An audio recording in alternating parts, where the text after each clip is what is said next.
Bueno, vamos a abrir la serie de preguntas. ¿Alguien tiene por el momento? De a uno. Sí, de a uno, por favor, que los dos se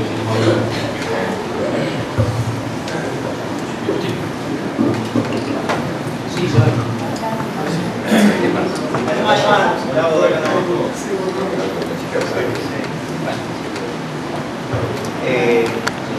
La consulta sería si toda esta situación obviamente obedece a esta inversión que se ha producido de que la política ya no está subordinada a la ética, y me gustaría que nos expongan cómo la política viene a ser una de las disciplinas que está dentro de la ética, que es una más superior. Bueno, muchas gracias por la pregunta. Todo tiene que ver con qué concepción de política se propone. Hay concepciones políticas que buscan el consenso, el diálogo, y que parten de una dimensión ética de la política, de fines a perseguir y cómo ejercitarlos a los caminos para alcanzar esos fines. Del otro costado, o enfrentada a esta primera noción, están las llamadas concepciones decisionistas de la política, concepciones, se dice, smithianas, por un autor Smith, que fue después germen de lo que se conoció un soporte teórico del nazismo, en definitiva, en los años 30 en Alemania. Esas concepciones decisionistas, a donde hacen prevalecer la decisión política, por supuesto, el que tiene poder, por encima de todo lo demás, con lo cual en criollo se carga en la dimensión ética. Me da la impresión a mí que lo que uno observa es un concepto de política entendida como conflicto permanente, a donde, además de la política entendida como conflicto y confrontación, por supuesto que esto no es un invento ni argentino ni de este gobierno, sino que existió también en todo tiempo y todo lugar. Este gobierno lo que hace es practicar ese concepto de política, la política de confrontación y la política entendida como conflicto. Eso es un concepto hobbesiano, se dice, un autor inglés del siglo XVII, Hobbes, la política como conflicto, y la decisión política del que tiene poder por encima de todo lo demás. Con lo cual la dimensión ética que vos estabas de alguna manera planteando pasa a ser secundaria en esta decisión política trascendente que encarna además el líder. En este caso sería la líder. ¿Qué pasa en mi país? Donde el primer mandatario tiene las facultades mentales alteradas, comúnmente llaman a aquella calle, digamos así, chiflado, y hay que aguantar 4 años, 10 años por no romper el orden institucional. Bueno, también agradezco su pregunta. Me permite, mire, con la profundísima discrepancia que tengo con el proyecto que encarna el actual gobierno, me permite decirle que no me consta que eso suceda en este caso. Uno escucha cosas por ahí, pero quizás es como que prefiero no creer todo eso. Me parece que es porque prefiero no creer. Pero aún, si así fuera el caso, tienen el precedente de Abdalá Bucaram. No sé si ustedes se acuerdan, un presidente ecuatoriano cumbiero, cuartetero diríamos en Córdoba, uno que cantaba cumbia y era un personaje a lo Ricky Maravilla, que fue presidente de Ecuador y que alcanzó un nivel de, con el respeto del caso, de locura, que en definitiva lo hizo pasible de juicio político y fue separado del cargo por insanía. Está previsto en la Constitución. Lo que pasa es que uno no se imagina en este contexto a los seguidores del actual presidente, primero porque no nos consta que padezca ninguna patología de esta naturaleza. Segundo, porque uno no se imagina a nadie contrariándola, mucho menos promoviendo un juicio político para separar del cargo, pero podría ser el resorte institucional. Perfecto, pero de cualquier manera, si esa mandataria, digamos, niega hechos reales, que se ven todos los días, niega verdad, y se ve, digamos, enfrascado en eso, ¿cómo se hace para revertir el proceso? Bueno, ¿qué hace el ciudadano argentino, el ciudadano en cualquier lugar? El ciudadano común participa, lo ha hecho en esas expresiones populares que hemos visto en el último mes y medio. Hay, además de expresiones genéricas, hay manifestaciones sectoriales Y con esto, con el cuidado del caso, porque es un tema me parece delicado, muy sensible, está la protesta hasta de los propios gendarmes que uno ha podido observar estos días. Digo sensible porque estamos pensando en gente que reclama por sus salarios, pero son fuerzas armadas, así que no es un reclamo convencional. Pero en definitiva existen mecanismos, la gente participa y se involucra, hace oír su voz y el gobierno esperemos que alguna vez escuche. Y si no, habrá que esperar el próximo turno electoral, y si no, están estos caminos institucionales de los que hablamos hace un momento. Tenemos acá en la audiencia mucha gente joven. Y en nuestro país hay dos temas que, por más que aparezcan como separados, a mi criterio, van tomaditos de la mano, que es el tema de la reelección presidencial y el tema del voto de jóvenes de 16 años. Yo creo que van tomados de la mano, no sé cuál es su punto de vista. Probablemente ya se han tomado de la mano. Lo que sí confío plenamente en los jóvenes de 16 años. ¿A qué apunto? Yo no creo, como alguna gente dice por ahí, que a nuestros jóvenes los van a llevar de las narices como si fueran sonsos, ingenuos o incapaces de decidir. Lo que sí me parece es que probablemente la inexperiencia, entre otras cosas políticas, los pueda llevar a cometer errores. Pero no porque sean ingenuos, sino producto de la propia inexperiencia. A todos nos ha pasado que vamos practicando distintos aspectos de nuestras vidas a lo largo del tiempo, y entonces si además en el camino uno ve este reparto indiscriminado de las computadoras, uno lo podría celebrar desde que promueve una educación más moderna, pero resulta que hay niños que ni siquiera lo saben manejar. Si uno piensa que según la ley, uno me dirá, bueno, pero la vida a veces es distinta con algunos de nuestros jóvenes, pero según la ley son niños, porque niños son después de los 18 años, dejan de serlo. Nosotros estamos promoviendo que niños voten. Bueno, ahí el tema se puede transformar en preocupante.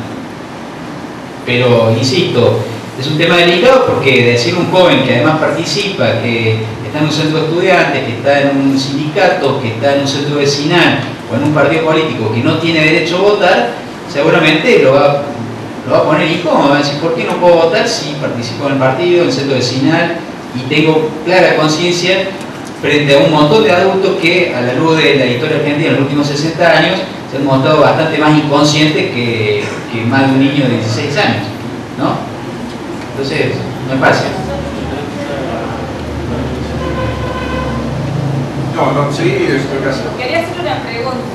El tema está que se habla de la reelección, pero ¿hay presentado un proyecto? ¿Se conoce cuáles son los fundamentos que tienen? O sea, hablo de lo estrictamente jurídico para promover esta reforma. No, hasta ahora no hay, que yo sepa, corríjame, senador, no sabría decirle con precisión, pero hasta lo que se ha visto no hay ningún proyecto. Lo único que hay son propuestas de algunos intelectuales de carta abierta y algunos otros militantes o dirigentes, llamémosle, del oficialismo que han promovido esto, pero proyecto en sí mismo no hay. A diferencia sí de noviembre de 1993, cuando en pleno llamado consulta popular sí se presentaron 3 proyectos de reforma constitucional que contemplaban la reelección, lo que después desencadenó el acuerdo entre el Partido Justicialista y el radicalismo de entonces. Yo, José, una pregunta. Bueno, vemos que en realidad el proyecto reeleccionista, el proyecto reformador de la Constitución, en realidad, más allá de que la propia presidenta lo haya pseudonegado en Harvard, está a todo vapor, por lo menos a partir de lo que dicen algunos de los voceros principales del gobierno en esta materia. Vos mencionabas carta abierta. Y una de las cuestiones que se discute mucho, e incluso se discute mucho en la prensa, es la cuestión de la mayoría parlamentaria necesaria para habilitar la necesidad de la reforma.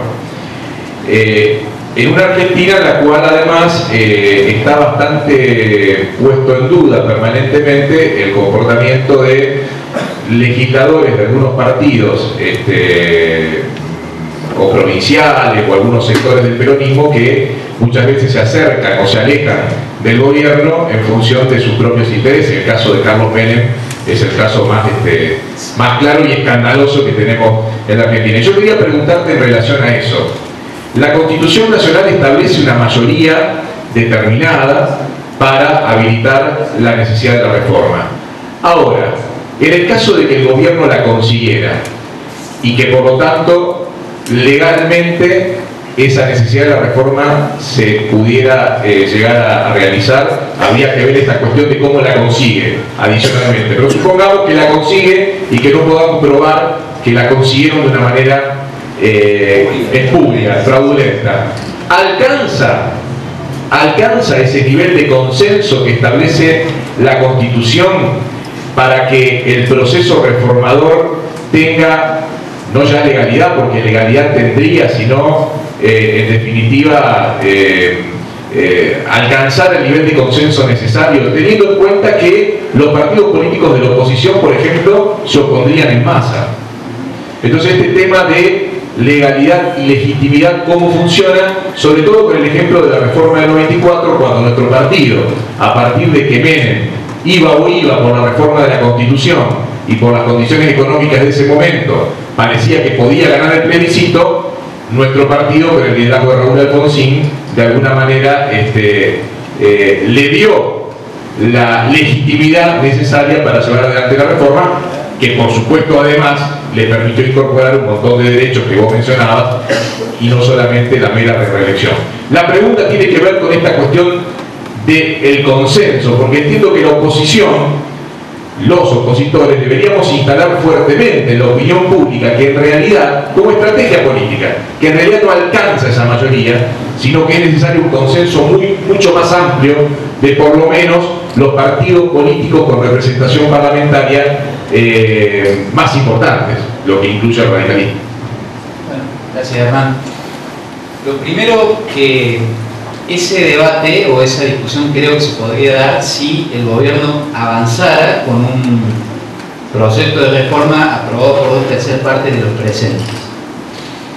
El problema es que la letra de la Constitución, el artículo 30, habla de un proyecto que cualquier proyecto de reforma puede prosperar con 2/3 de los miembros del Congreso.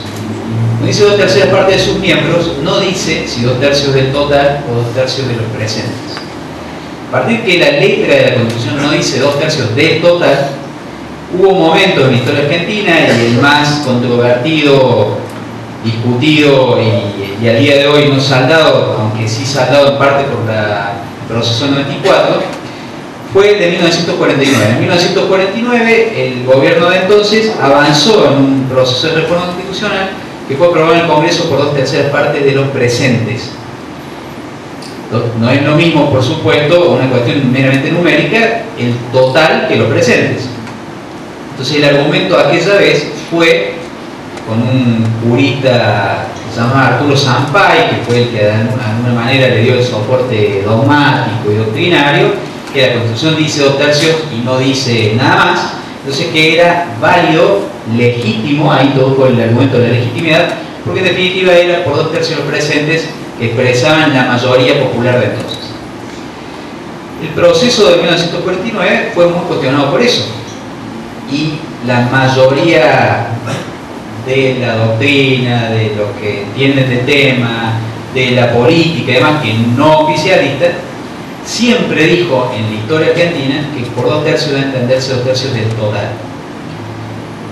Pero de todas maneras, como la letra de la Constitución no lo aclara, empiezan con mi modesto modo de ver, el cuento de las dos bibliotecas. Entonces con ese cuento, que uno dice que sí y otro dice que no, el debate se reflotó en 1993, porque en 1993, en pleno plebiscito convocado por Menem, no alcanzaba el gobierno de aquel momento a reunir los 2/3 del total. Entonces se presentaron sí 3 proyectos de reforma constitucional y se alentaba, mejor dicho se decía, iba a ser aprobado por 2/3 de los presentes, número que sí reunía eventualmente el gobierno de la época.